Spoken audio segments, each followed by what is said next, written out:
The Indian National Congress. The Indian National Congress (INC) was formed in 1885 to give a platform to the leaders all across India to raise their voice collectively.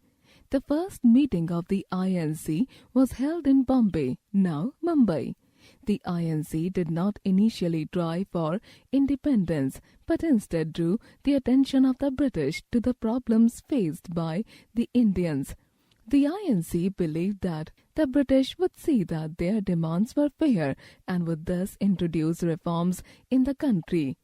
The requests of the INC were ignored by the British. Slowly, through the efforts of various leaders like Bal Gangadhar Tilak and Lala Lajpat Rai, the demand for reforms became a mass movement. In 1905, the British divided the state of Bengal in two halves. This was done to divide and create enmity between the Hindus and the Muslims of the state. In response, leaders like Bal Gangadhar Tilak, Lala Lajpat Rai and Bipin Chandra Pal encouraged the common people to protest against the division. The Swadeshi and boycott movements.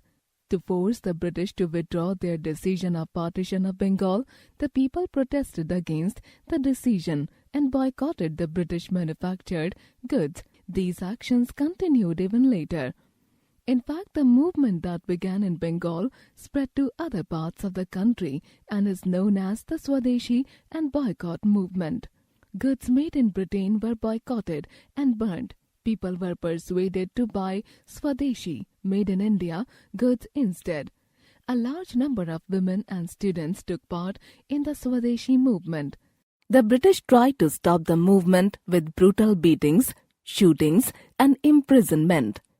In spite of this, the movement only grew bigger. Activities of the revolutionaries.